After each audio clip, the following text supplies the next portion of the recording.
Bible is metal. Bible is metal. Man, it's been a while. It's been a long time. We've had some vacations. A few vacations. Just a few vacations. I was in the Bahamas for a week by myself. By yourself? Yeah. You know the greatest way to ruin a conversation with a stranger? Tell me. To tell them you're a preacher. Yeah, I can imagine that. So, yeah. But Graham's back in school, senior year of high school. Yes, sir. He's taking a robotics class his senior year. Coach Pierce, hello. No, my senior year of high school, I did not do anything. Really? Back then, so this is like before TOPS was a thing. Okay. And there's no reason to graduate with honors unless you thought you were going to try to go to unless you were super smart like you are. Trying to go to Stanford or something. Yeah. But I was not super smart. I had a 4.0 in high school and college combined. Nice. I had a 2.1 in high school and I had a 1.9 in college. Oh. That was a dad joke. That was a bad joke. The only class I had to take my senior year because since there was no TOPS, there's no graduate with honors and stuff, the only class I had to take was English. That's it. And so I took English the fall semester of my senior year of high school. And I had nothing. But we had to stay there all day long. So really? I didn't get this 2-hour break like you did. Well, yeah. I get 2 hours off and then I go straight to cross country in the 100-degree heat. Yeah. So we're back to the Bibles. We're pre-recording now because, Graham's high school schedule's big. So here's the thing. We're pre-recording this, but it's streaming live. And I'm in the comments for sure. Graham most likely will be in the comments. I will try my best, yes. So we're going to get this going out at a time. It's kind of fun and all. But we're jumping into Judges 11 and 12 today. The story of Jephthah. Jephthah. It's fun to say. Did you practice saying that before? I did a little bit. The story of Jephthah. Not too much. So we're halfway through Judges. We're into, this is when Judges starts getting fun. We're getting into the thick of it. The thick. Though I'd argue we've been in the thick of it since page 1. Oh yeah. So Bible's Metal. If you've never been on here before, what we do is we talk about a specific story in Judges. Graham gives his the Graham version, the Sunday school synopsis of stuff. And we kind of talk about stuff, and then I'll kind of talk about a couple cool things in there, and then we get to vote on our most metal moment of the week. Best part. So all right. So Graham, give us Jephthah. Okay. So Israel is now under the Ammonites. I don't know if they've been under the Ammonites before. I believe they have. So there's this since we're pre-recording, I can make it a B-roll shot of my Bible maps. Perfect. So right now you'll see my finger circling around where the Ammonites are from. And the Ammonites are different because they're this tribal confederacy. Okay. They're not so, I'm pulling my notes here. They're not as, they're not a country so much. It's just more like these people in this place and this kind of wider level of things that they do. So that's who the Ammonites are. Okay. So anyways, the Israelites are under the Ammonites now. And there's Jephthah, all right? And he is the son of Gilead. Now, I'm sure Gilead was just a very powerful person among the Israelites. Didn't really go into depth of exactly who Gilead was, but basically he was a powerful man and had many sons. But unfortunately for Jephthah, he was the son of a prostitute, so that kind of made him illegitimate back then. So naturally, but he's also the oldest. He's also the oldest. And the whole prostitute thing is he's the son of another woman. It says right here he's prostitute. I know, yeah, but the digging around. Really? Yeah, they're that's kind of a shaky thing. It might have been, but what the real important thing is, he's not legitimate. Yeah, he's not legitimate. Not legitimate. Okay, but he's the oldest son. Of course, which is why it sucks so much. Basically, his brothers say you're illegitimate. You don't belong to the family. You don't get any of the inheritance. So go, bye. And he's an outcast for years. I mean, just a long time. And so now basically, everybody, all the Israelites are we need to do something about the Ammonites, all right? So his brothers must be some very incompetent people because they had to come begging him to lead the army. And so, of course, Jephthah's what do you, you cast me out and now all of a sudden you come and ask for my help. And they say, I know, we were jerks, we get it, please come and help. So obviously, he's with a smug face, definitely. He says, of course, I'll come help you all. So Now we've got all this stuff going on. He's leading the army and all that. He's getting all hyped up. And basically he says to the Lord, I will sacrifice the first person I meet when I come home. First thing. First thing. First thing. The first thing he sees. Yes. Even better. He says, I will sacrifice the first thing I see when I come home if you give me victory. So God agrees because he wins staggeringly. I mean, he wipes out the whole army. So upon coming home, the first thing he sees is his daughter. All right. So now obviously he's super stressed about it and all of that. And his daughter basically says, I have one request. Let me leave with my friends to go to Rome. I think it was Rome. No, it's like, no, not Rome. I go out in the hills. Yeah, it was just, I thought it was somewhere specific. Yeah, it was. It was like, let me go to the hills of yeah, you're right. It's somewhere specific, Yeah. but it's not It's a Rome. really, it's like a nice place. It's like, Chad's Bahama vacation, basically. Yeah. And so she goes out with her friends. Go up and down in the mountains. Okay. Yeah. So she requests with her friends to go up and down in the mountains, like you just said, and to basically weep, celebrate life, just basically live it all up before she's sacrificed. And when she comes home, she gets sacrificed. And so basically, you got this, is it Ephraim? Ephraim. Ephraim? Ephraim, the tribe of Ephraim. So basically, you've got these suckers coming in, the tribe of Ephraim. Before Jephthah took out the army of Ammonites, he basically asked for all the tribes of Israel to come and support him. And the Ephraim, Ephraim. right? Ephraim, they basically say, no, we're not doing that. It's stupid. So after Jephthah has defeated them, they come back and they're all like, why didn't you let us participate? And so Jephthah is obviously like, because you said no. Right? Mm-hmm. And so basically they have a skirmish, and does he take them out? I think he does. I wouldn't call 42,000 a skirmish. Yeah, okay. Fair enough. That's my bad. Yeah, so they have a big war about this, and Jephthah obviously wins. Jephthah wins, right? Yeah. Yeah. And there's a couple things that are going on. This is a crazy story. You only see Jephthah only judged Israel for 6 years. Yeah. I mean, so like all of this stuff, and then Jephthah is gone. He's gone.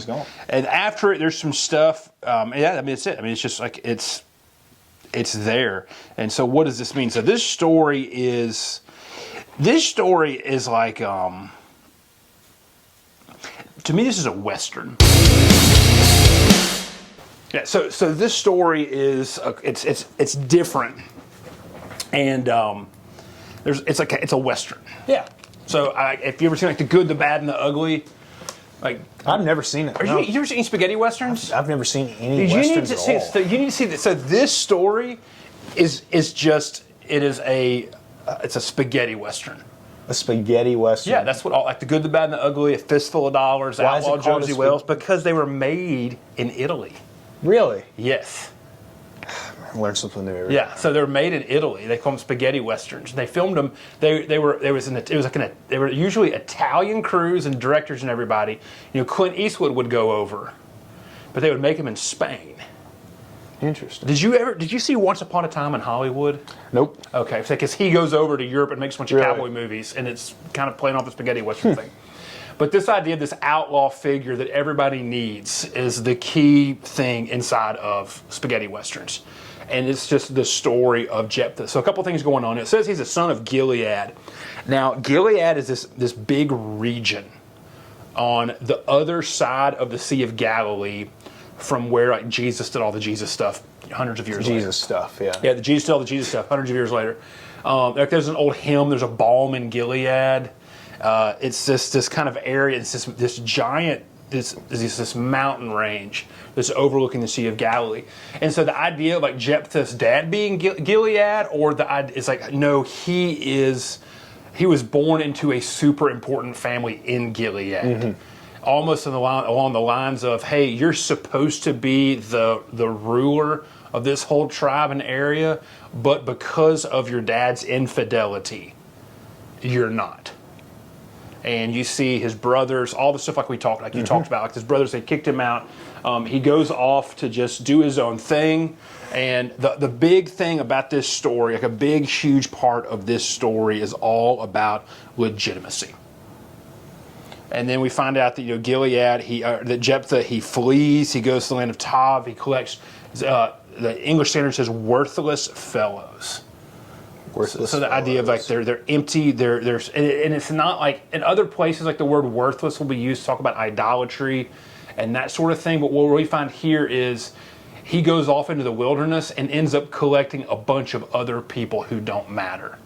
Like for some reason or not, they're all out there for the same reason. Like they're having to make their own way. They're having to provide for themselves. They're outside of the family system.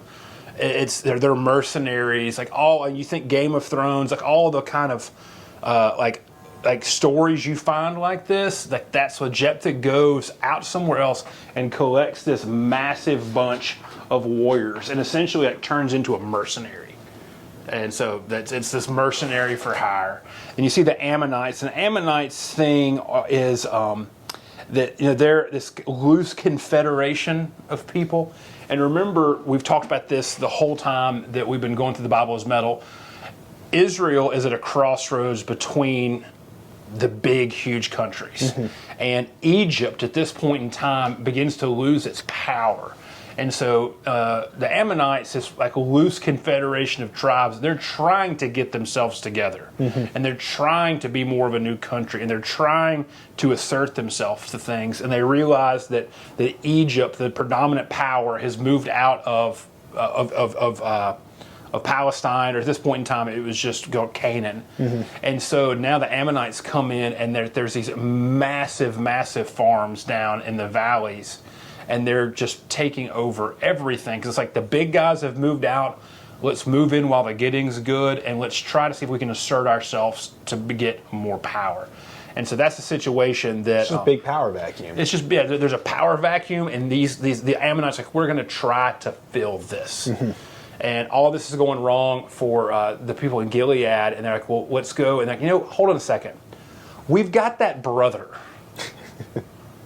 He's out there, and he's a mercenary, and he has this like massive group of other like rough and tumble guys. Let's come see if he will come help us. And so much of like what that is, but we have this idea of who he is, because in chapter 11 it says that Jephthah was a mighty warrior, that he was a man of valor. Like this is a title of honor, and so it's along the idea of he lost everything in home because of who he was, mm-hmm. but he went and found it 10 times even more outside. So it's not like he's this renegade dude, like living in a cave. Hey, bro, come help. Mm-hmm. Like he's moved outside of the boundaries of the family and has made himself a very, very, very important warlord. Like somebody who is formidable to the Ammonites. Because all this is like we have these ideas, and like this is like little warlords, little areas, little pockets, and it's just so much more of a contested. And so, while Jephthah might not be legitimate, he is powerful. And the place that says he is not legitimate, they want to bring him back. So the legitimate sons, like you said, they're too chicken. Mm-hmm. They're too scared of the Ammonites. They've shunned their brother. They've made him an outlaw. They've thrown him out to a place of no safety. But he has found all of those sorts of things. But he still does not have this legitimacy piece, and that's what's really important. And then in the Jewish system, there's this idea that's called the father's house. Okay. And in Hebrew, it's the Bet Hav. And what that is pronunciation there. Yeah, Bet Hav. Okay, you got to get the phlegm there. And what it pretty much is that oldest son is responsible for the whole family. So if you read the book of Ruth, and you see this interplay between her and Boaz, this idea of a kinsman redeemer, like that's the Bet Hav. Like that's the whole thing's going on. And so for this quest for legitimacy, what it is really like, no, I'm the one who's supposed to be over and taking care of the whole family. So you said I'm not legitimate, but you can't take care of the family. So now you come and you bring me in, and they say, you're going to come home, we're going to give you the land, you're going to get your inheritance, like this whole thing that we're going to give you back. Now Jephthah comes in, like the whole like battle part of it is rather unremarkable. What's remarkable about this story is this whole thing about this promise that he has that he will sacrifice the first thing. First thing. The first thing that comes in the gates. And so, and his daughter comes in, and there's this whole thing. Now, part of the story of the daughter, the interplay back and forth, which gives us a little bit of an idea of there's something else that's going on. Because the big story that we find in Jephthah is all about legitimacy, right? Mm-hmm. It's about the lineage, the family line, all that kind of stuff. Comes home, only daughter. And Israel, according to Israelite law at the time, the only way a daughter can inherit the property of her father is if there are no sons. So, when she comes in, and this whole sacrificial bit, like we read this, you think human sacrifice. Mm-hmm. But human sacrifice is abhorrent to God. Like every single thing you see in like Leviticus and Deuteronomy is like, don't do what these people do. Don't do what these people do. Don't do what these people do. You know what these people did? Human sacrifice. Yeah. So to think that Jephthah, is a person who's following God, who's judging, who's seen as a redeemer, would take practice in the absolute worst thing possible would not equalize the story out, would it? No. So, but what you do see in this story that keeps coming up just perpetually is this idea of family lineage, family lineage, family lineage. He all of a sudden becomes legitimate, which means his family line is legitimized. Mm-hmm. And what you see his daughter say when she finds this out, she doesn't begin weeping for her life. What she begins weeping about and what she wants to go to the mountains and honor with her friends is her virginity. That what you really have going on in this story is that what's sacrificed is she then has to end up taking a vow of chastity for her entire life. Which means that even though Jephthah finally has legitimacy, finally has access to the family line, the inheritance, all that sort of thing, that because of this, and I remember I preached several months back about having a brokering, like when we get in these things with God, if you do this, I'll do this, like that's never a healthy thing. That what ends up happening is Jephthah then loses his line of legitimacy. And we see his daughter end up having the higher level of honor than her father, saying, okay, yeah, you pledged whatever to God, and I ended up being the thing that was pledged. Like, he probably thought it'd be a goat.